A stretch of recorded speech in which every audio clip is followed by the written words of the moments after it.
atau rekan-rekan pendidik yang luar biasa. Pernah nggak sih kita merasa ruang kelas kita kok rasanya kaku banget atau sumber dayanya terbatas? Nah, dalam pembahasan kali ini, kita akan bedah tuntas gimana caranya mengubah semua tantangan itu jadi peluang emas untuk menciptakan lingkungan belajar yang paling pas buat anak-anak didik kita. Yuk, kita mulai dari sebuah cerita yang mungkin terasa familiar banget. Kenalin, ini kelasnya Juan di Meksiko. Bisa kita lihat ya, ruangannya sempit, mejanya itu permanen, nggak bisa digeser-geser, dan yang paling klasik, anggarannya mepet. Saya yakin banyak dari kita yang pernah atau bahkan sedang mengalami situasi yang mirip-mirip seperti ini. Jadi, gimana dong cara kita mengatasi tantangan kayak gini? Nah, kuncinya adalah kita harus menyelam ke dalam dunia mereka. Kita perlu ingat baik-baik, anak-anak itu bukan orang dewasa versi mini. Otak mereka itu ibarat sebuah alam semesta yang penuh warna, yang cara kerjanya punya aturan main yang sama sekali berbeda dari kita. Coba deh lihat perbedaannya di sini. Anak-anak di usia 5-7 tahun itu, mereka adalah penjelajah sejati. Mereka belajar lewat sentuhan, penglihatan, dan rasa. Nah, baru deh setelah usia 8 tahun, mereka mulai bisa membangun jembatan ke arah pemikiran yang lebih logis dan kerja sama tim. Ini benar-benar dua dunia yang berbeda dalam satu kelas. Oke, dengan pemahaman tadi, sekarang saatnya kita membangun ruang kelas yang bisa berbicara dalam bahasa mereka. Kita akan mulai dengan dua elemen yang paling ampuh, dunia visual dan dunia fisik. Kutipan ini, ini kompas kita. Bagi anak-anak, bahasa itu bukan cuma konsep abstrak yang ada di buku. Bahasa itu ya bola yang mereka lempar, lagu yang mereka nyanyiin, atau gambar yang mereka warnai. Dunia fisik di sekitar mereka, itulah kamus hidup mereka. Nah, ini dia 4 senjata andalan kita untuk mewujudkannya. Poster visual itu buat menangkap perhatian mereka. Terus ada dinding kata untuk membangun bank kosakata. Realia atau benda-benda nyata bikin konsep jadi jelas.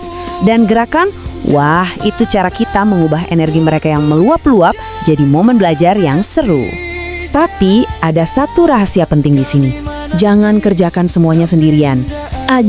Libatkan siswa kita dalam proses kreatif ini. Kenapa? Karena saat mereka ikut menggambar, menggunting, dan menempel, materi itu bukan lagi punya guru, tapi jadi milik mereka.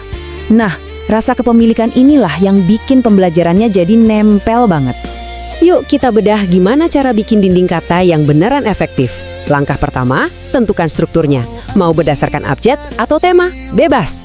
Langkah kedua, buat kartunya semenarik mungkin secara visual. Tapi rahasianya ada di langkah ketiga. Jadikan dinding itu hidup. Gunakan setiap hari, pakai buat main game. Jangan sampai dia cuma jadi hiasan di dinding. Nah, inilah dia kekuatan realia dalam satu gambaran. Kita bisa aja nunjukin gambar sikat gigi. Itu udah bagus. Tapi kalau kita bawa sikat gigi sungguhan ke tangan mereka, itu jadi sebuah pengalaman. Pengalaman sensorik inilah yang mengubah kata-kata dari sekedar hafalan jadi pengetahuan yang benar-benar tertanam. Oke, dinding kelas kita udah siap, visualnya udah keren. Sekarang mari kita bicara soal irama pelajaran. Karena kelas yang hebat itu bukan cuma soal dekorasi, tapi soal alur dan energi yang kita ciptakan dari menit ke menit. Ingat angka ajaib ini ya, rentang perhatian mereka itu super pendek. Jadi anggap aja 10-15 menit itu batas maksimal untuk satu kegiatan buat siswa yang lebih besar. Dan buat yang lebih kecil, bahkan lebih pendek lagi, cukup 5-10 menit. Kuncinya adalah terus bergerak, terus ganti variasinya. Coba deh, bayangkan pelajaran kita itu seperti sebuah lagu. Pasti ada bagian yang temponya pelan dan reflektif, terus ada bagian ref yang rame dan penuh energi. Nah, dengan menyeimbangkan aktivitas yang tenang dan rame, kerja sendiri dan kerja bareng, kita menciptakan sebuah ritme yang bikin siswa terus nyambung dan semangat. Irama itu juga bisa kita bangun lewat konsistensi. Misalnya, pakai tema untuk menyatukan beberapa pelajaran. Atau ciptakan rutinitas, kayak lagu pembuka yang jadi pertanda, oke, kelas bahasa Inggris dimulai. Dan jangan takut untuk pakai bahasa ibu mereka sebagai jembatan. Penjelasan singkat dalam bahasa mereka kadang justru membuka jalan untuk komunikasi yang lebih kaya dalam bahasa Inggris. Semua strategi ini bagus banget, tapi kita balik lagi ke pertanyaan awal. Gimana kalau kita posisinya seperti Juan, dengan sumber daya yang serba terbatas? Jawabannya seringkali bukan ada di dalam laci meja kita, tapi justru ada di luar pintu kelas kita. Nah, ini dia pertanyaan yang sering bikin kita para guru jadi terjaga di malam hari. Gimana caranya melakukan semua ini dengan waktu dan anggaran yang ada? Perasaan harus menciptakan segalanya dari nol itu kadang bisa terasa berat banget. Jawabannya sebenarnya sederhana, tapi ini butuh perubahan cara pandang kita. Kita nggak harus jadi pahlawan super sendirian. Solusinya adalah kolaborasi, kekuatan sebuah komunitas. Ada kerangka kerja yang bagus banget untuk ini. Namanya Segitiga Komunitas TOEFL atau Pengajaran Bahasa Inggris sebagai Bahasa Asing. Anggap saja ini sebagai peta harta karun untuk menemukan dukungan dan sumber daya yang ada di sekitar kita. Peta ini punya 3 titik utama. Pertama, ya rekan guru kita sendiri di sekolah. Bayangin deh kalau kita bikin bank materi bareng-bareng. Kedua, komunitas di sekitar kita. Mungkin ada orang tua murid atau mahasiswa yang bisa jadi bintang tamu di kelas. Dan ketiga, komunitas global para pengajar lain seperti kita. Kita bisa terhubung secara online untuk berbagi ide dan solusi.